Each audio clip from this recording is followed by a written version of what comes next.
¿sí? Hay pacientes que no refieren ninguna de estas cosas, pero por un motivo que ellos no pueden explicar, van adaptando su alimentación de alimentos sólidos a alimentos más blandos o procesados. Pero la disfagia es el síntoma principal que nosotros tenemos que indagar exhaustivamente. Además de esto, los pacientes pueden tener dolor de pecho. En este grupo de pacientes igualmente siempre tenemos que considerar la causa cardiogénica, y los pacientes también pueden tener síntomas de regurgitación. Acá vemos que el pretest de trastornos motores en pacientes con disfagia, en particular de acalasia, en nuestra serie de pacientes, es de alrededor de un 40%. En cambio, en pacientes con dolor de pecho, solamente del 6%. Entonces acá se ve la importancia de este síntoma cardinal y de interrogarlo exhaustivamente. Desde el punto de vista clínico, hay algunos elementos que nos pueden orientar a si estos síntomas son funcionales o son orgánicos, pero indefectiblemente, como primer paso en la evaluación de estos pacientes, vamos a necesitar realizar una endoscopía digestiva alta. La endoscopía nos va a permitir visualizar directamente la mucosa esofágica, descartar lesiones orgánicas como tumores, anillos de Schatzky, estenosis péptica. Podemos observar también cambios que tienen que ver con la esofagitis eosinofílica, pero además de eso, es muy importante, a pesar de no tener ningún hallazgo en la endoscopía digestiva alta, tomar biopsias escalonadas de esófago, porque hasta un 10% de pacientes con esofagitis eosinofílica pueden no tener ningún hallazgo endoscópico. Y además, la endoscopía nos sirve para ver que no haya hallazgos sugerentes de algún trastorno motor. Y estos hallazgos son la dilatación del esófago, la presencia de restos de alimentos, la dificultad para traspasar el cardias, y si hacemos cromoendoscopía hay descritos algunos signos endoscópicos más novedosos como estas líneas azuladas. Una vez que sabemos que nuestro paciente con síntomas, con disfagia o dolor de pecho, tiene una endoscopía normal, con biopsias normales, tenemos que pasar a hacer una evaluación de la función del esófago. En principio vamos a evaluar la peristalsis y la relajación. Y para eso contamos desde 1970 con la manometría esofágica. La manometría esofágica tuvo un salto de calidad muy importante a partir de la década del 90 con el desarrollo de la manometría de alta resolución. Esta es la tecnología anterior, esto es un manómetro convencional que consistía en una bomba hidroneumática y una sonda fenestrada a diferentes niveles, y las ondas de presión se veían de esta forma, con trazados de líneas, donde acá podemos ver la peristalsis del cuerpo del esófago, y acá podemos ver la relajación. Esto realmente fue superado actualmente por esta nueva tecnología, que es la manometría de alta resolución. La manometría de alta resolución tuvo principalmente dos avances muy importantes. Primero, que cuenta con una multiplicidad de sensores que nos permite tener un registro de todo el esófago, desde la faringe hasta la unión esófago-gástrica. Esta es una sonda de estado sólido, no es una sonda por perfusión, que son los manómetros que están validados para la práctica clínica. Además de esto, podemos tener una visualización anatómica y funcional completa del esófago, y esto se grafica, en vez de trazados de línea, con plots topográficos de colores que representan las presiones. Y además de esto, se combina con otra tecnología, que es la impedancia, que nos permite valorar el tránsito del bolo.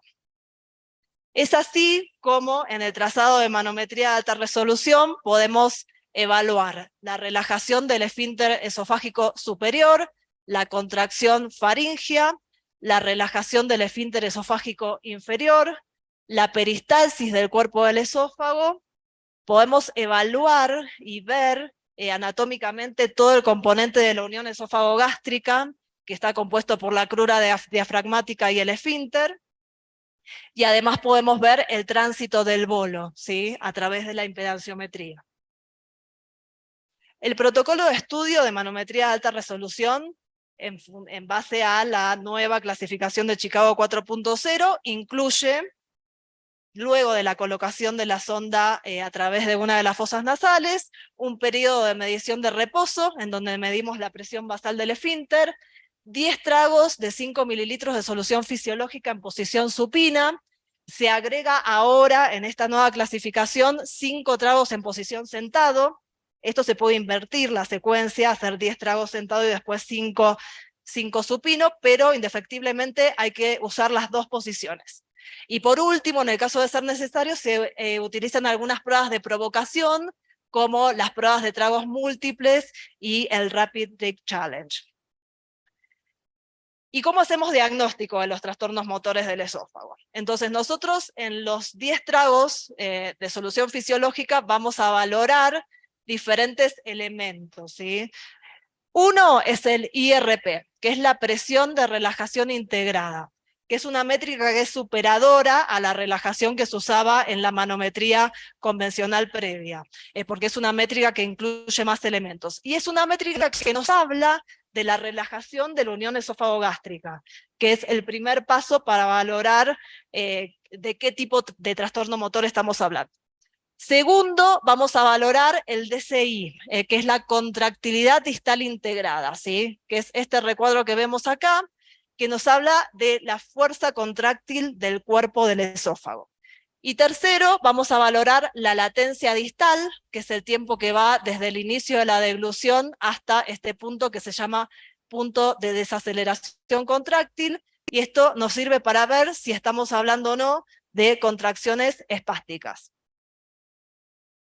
En relación a las maniobras de provocación, acá vemos las dos, el Rapid Drink Challenge y los tragos múltiples. Lo que valoramos en estos tragos son la inhibición peristáltica durante los tragos, valoramos la relajación de la unión gastroesofágica, valoramos la contracción del cuerpo del esófago, la fuerza contráctil, y también la presión intravolo en el caso de que no haya un adecuado vaciamiento del esófago. Entonces, con todos estos elementos, nosotros vamos a poder definir, en la mayoría de los casos, cuál es el trastorno motor del esófago que justifica los síntomas del paciente. Una muy importante en la nueva clasificación de Chicago 4.0 es que incluye como criterio de importancia que el paciente tenga síntomas, o sea, tenemos que tener en cuenta el cuadro clínico del paciente, que esto no estaba incluido en las versiones anteriores. La clasificación de Chicago la estamos usando desde el año 2009 y cada 3 años se va actualizando. Esta es la última versión que se publicó en este último año, y en esta versión se dividen a los trastornos motores en función del IRP, o sea, de la relajación de la unión gastroesofágica. Si esa relajación es anormal y el paciente no tiene peristalsis, entonces estamos hablando de acalasia del esófago, que es el trastorno motor por excelencia, ¿sí? La acalasia, en función de los diferentes patrones manométricos, se subdivide a su vez en tipo 1, 2 y 3. Que esto es muy importante y es una clasificación que se da desde el advenimiento de la manometría de alta resolución, porque estos 3 subtipos tienen diferente significado pronóstico, tienen diferente respuesta al tratamiento, siendo la tipo 2 la que mejor responde a cualquier terapéutica, la tipo 1 está en el medio y la tipo 3 la que peor responde. Por otro lado, en pacientes que tienen una relajación anormal, pero tienen peristalsis presente, entonces ahí estamos hablando de una probable obstrucción funcional de la unión esófago-gástrica. Un avance en la clasificación de Chicago 4.0 para disminuir el sobrediagnóstico de esta entidad es que se agregaron los tragos en posición sentado, si es que antes hicimos supinos. Y el IRP tiene que estar alterado en las dos posiciones, no solamente en la posición supino.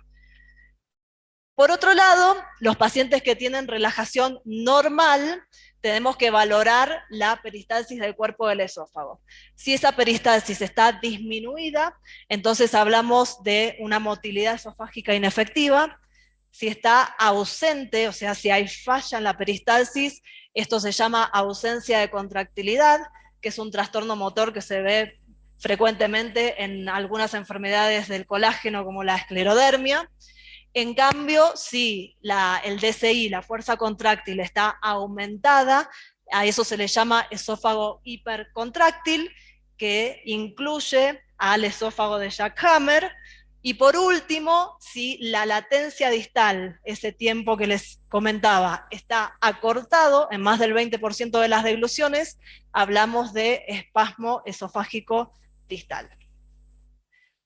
Y con la manometría de alta resolución, la verdad que se avanzó mucho en el diagnóstico de los trastornos motores del esófago. Como ven acá, aumentó la sensibilidad para el diagnóstico de acalasia de un 52% con la manometría convencional a un 97% con la nueva tecnología. Por otro lado, se disminuyó notablemente la tasa de falsos negativos, llegando a un 3%, y esto principalmente es debido a que este fenómeno, que se llama shortening, es un tironeamiento del esófago que hace que la unión esófago-gástrica ascienda, con la manometría convencional se interpretaba como una relajación, falsamente. A pesar de todos estos avances, en la actualidad tenemos hasta un 20 a un 25% de pacientes con acalasia que no son diagnosticados, y tenemos un sobrediagnóstico de hasta un 50% en la obstrucción funcional de la unión gastroesofágica. Por lo tanto, esto nos obliga de alguna forma, en pacientes que tienen síntomas, explorar el resto de los mecanismos. Y tenemos métodos diagnósticos para hacer esto, para evaluar el diámetro y el vaciamiento esofágico. Acá tenemos un método antiguo, es el método que se usaba en la era pre-manométrica para hacer diagnóstico de trastornos motores, que es el tránsito esofágico. El tránsito esofágico radiológico tiene una variante que es el tránsito esofágico minutado, en el que le damos al paciente 200 mililitros de bario, y esto nos permite ver el diámetro del esófago, nos permite ver la conformación anatómica, nos permite valorar el vaciamiento, que esto se valora en el minuto 1, 2 y 5 y se mide la columna varitada. Pero ahora tenemos un agregado, un complemento de este método, que es la ingesta de una tableta de bario de 13 milímetros que correlaciona muy bien con el vaciamiento esofágico. Si esta tableta, que la vemos acá, también medimos al minuto, a los 2 minutos y a los 5 minutos el vaciamiento, y si no se vacía, entonces esto podría llegar a ser un predictor de que hay un trastorno motor del esófago. Por otro lado, tenemos en la actualidad tecnología para medir la distensibilidad del esófago. Y esto es muy interesante porque esta tecnología, que se llama tecnología FLIP, es un método que se hace durante la endoscopía digestiva con el paciente sedado, o sea, es un estudio que es muy confortable para el paciente. Lo que se hace es colocar un catéter que queda posicionado a nivel de la unión esófago-gástrica. Este catéter tiene varios sensores de planimetría por impedancia y un sensor de presión, y con este método podemos medir 3 cosas. Uno es el diámetro del esófago, que si es mayor a 13 milímetros es normal. 2, el índice de distensibilidad, ¿sí?, que se mide en base a la presión y a la planimetría por impedancia, que es normal si es mayor a 2.8. Y además podemos ver la actividad de la peristalsis secundaria, que no es lo mismo que la primaria, pero sí se sabe hoy en día que correlaciona bien con los patrones manométricos, ¿sí? Acá arriba estamos viendo los diferentes patrones manométricos y acá abajo estamos viendo los patrones por FLIP, y esto correlaciona muy bien. Así que es un método que nos aporta más información para poder explicar los síntomas de los pacientes, y además es un método que quizás en el futuro sirva como primer método para hacer un screening durante la endoscopía índice de si el paciente tiene o no tiene un trastorno motor del esófago. Y tenemos varias opciones terapéuticas para los pacientes con trastornos motores del esófago, como el POEM, la miotomía de Heller, la dilatación endoscópica y la inyección de toxina botulínica, pero Chicago 4.0 nos advierte de que hay que tener cautela, de que estos pacientes hay que evaluarlos exhaustivamente y de una manera personalizada, porque son peligrosas las intervenciones que puedan dañar irreversiblemente la unión gastroesofágica, ya que hay trastornos motores que muchas veces revierten espontáneamente. Y bueno, así como tenemos el consenso latinoamericano de enfermedad por reflujo, previamente participamos del consenso latinoamericano de motilidad esofágica, que les recomiendo leerlos. Esto se hizo en base a una revisión sistemática de la literatura, se evaluó el nivel de evidencia en base a la metodología GRADE, y el nivel de recomendación se hizo en base a la votación de un grupo de expertos latinoamericanos, y respondiendo a varias preguntas que tienen que ver con esto que estuvimos hablando hoy. Y por último, el diagnóstico final de los trastornos motores del esófago muchas veces puede ser complejo, depende de la información obtenida de varios test en combinación con los síntomas del paciente, y esto es muy importante no olvidarlo, siempre partimos de un escenario clínico, y entender los mecanismos que causan los síntomas del paciente va a significar poder obtener mejores resultados con los tratamientos implementados. Muchas gracias.